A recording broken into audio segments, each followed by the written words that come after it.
xilligan la taagan yahay caalamku waa hormaray maalintiina kumanaan fiidiyow iyo sawirro iyo codad iyo waxyaabo kale ama fariimo qoraalo ah ayaa la isdhaafsadaa iyadoona tiknoolajiyadu tahay mid door weyn ka qaadanaysa waxyaabahaasi bulshadu isdhaafsadaan. haddaba maanta barnaamijkan waxaan kugu soo gudbin doonaa insha Allah muuqaalo la yaab leh oo aadan rumaysan lahayn haddaan lagu duubin kaamiro. inta aanan u gelin barnaamijka ka hor fadlan like saar si ay noogu noqoto dhiirigelin iyo hor u sii socosho. mahadsanidin.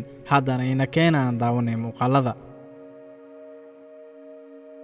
mid ka mid ah mas'uuliyiinta beero ku yaala Colorado waa waddanka Mareykanka ayaa waxa uu ku sugtay inuu gacantiisa waayay kadib markuu kaamira ka duubayay yaxaas aad u weyn. yaxaasku biyaha dhex jiifay oo kaamirada laga duubayo ayaan ka helin kaamiradan laga duubayo. ugu dambeynna kaamirada ayuu dhexda ka jabshay isagoona ku sugtay ninkii kaamirada duubayay in gacantiisa uu halkaa ku waayo. ninkan kaamirada haysta ayaa waxa uu duubayay muuqaal live ah, laakiin gacantiisa ayaa meesha halis ku gashay oo waaba laga gooso tagay.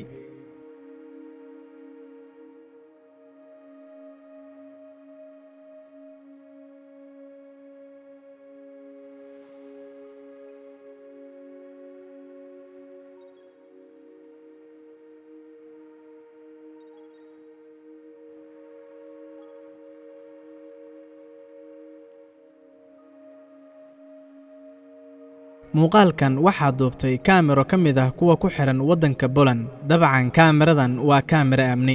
halkan waxaa socda labadan gabdhood ee 17 jirada ah. labadan gabdhood waa laba gabdhood oo saaxiibo ah aadna isku jecel, laakiin waxay kadib socodkooda bas ayaa soo maray meesha. mid ka mid ah ayaa tii kale meesha ku tuurtay iyadoona sheegtay inay la kaftamaysay saaxiibadeedna markii dhacdadu dhacday kadib ay weydiisatay inay iska cafiso, laakiin booliska ayaan arrintaa yeelin oo sheegay inay doonaysay inay gabadha kala disho.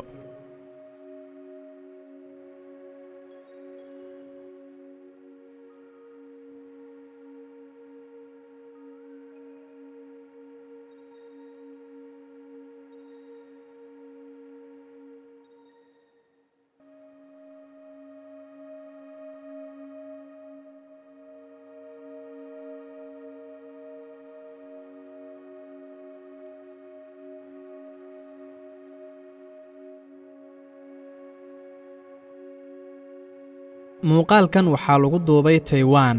balbuundadan ila fiiri waxa dad socda oo mootooyin wata. Taiwan waxa ay ku dhiban yihiin mootooyinka sababtoo ah shaqadooda waxay ku soo aadaan mootooyin aad u tiro badan. badanaana kuma arkaysid gaadiidka dadweynuhu raacaan waddankaasi oo shaqooyinka ayaaba lagu aadaa inta badan mootooyinka noocaana.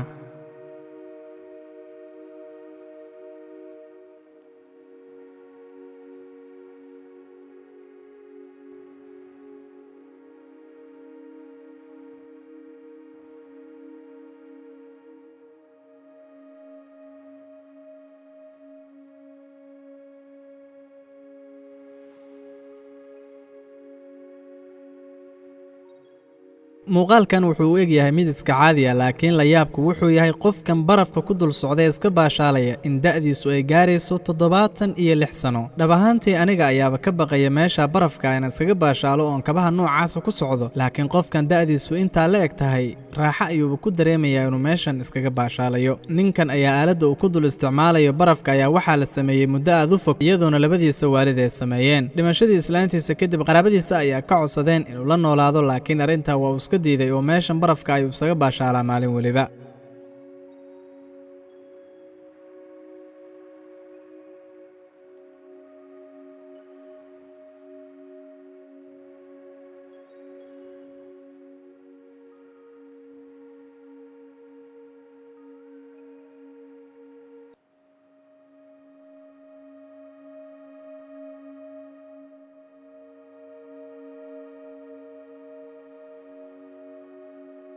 dhammaadkii Febraayo ayaa muuqaalkan la duubay waxaana lagu duubay Koonfur Afrika. muuqaalkan waxaa duubay nin meeshan mas'uul ka ahaa oo ay la socdeen laba qof oo dalxiisayaal oo u dhashay waddanka Mareykanka.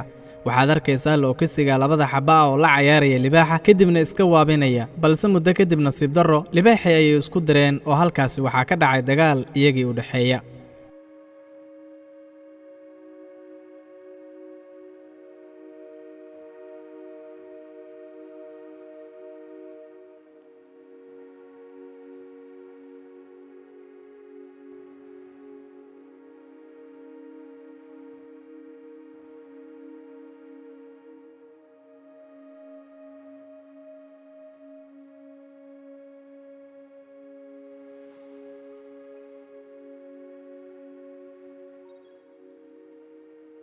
muuqaalkan waxaa lagu duubay Thailand. waxaad arkaysaa laba daqiiq oo halkan isku dagaalaya kadibna uu kala celinayo eegan, balse nasiib xumo muuqaalkan inooma sheegayo dagaalkii miyuu idlaaday oo ma dhammaaday mise uu sii socday.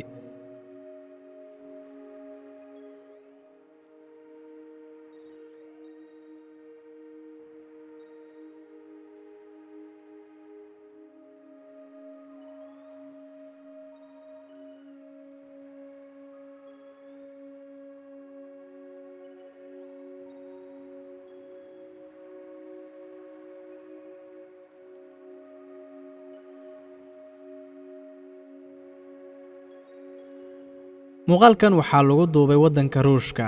halkan waxaa maraysa maamo da'deedu weyn tahay, subaxduna waxay ahayd subax nadiif ah oo jawi degan. laakiin wax yar kadib waxaa isbedelay kadib markay tubo meesha ku taalla qaraxdo oo biyihii wasaqda ay halkan ku soo wada daataan. meeshii oo dhan waxay noqotay meel uraysa oo biyo wasaq badan ay ku soo daateen. laakiin waxaad isdhihi doontaa haweenaydii dhib baa soo gaaray. maya, iyadoo caafimaad qabta ayay meeshii ka tagtay.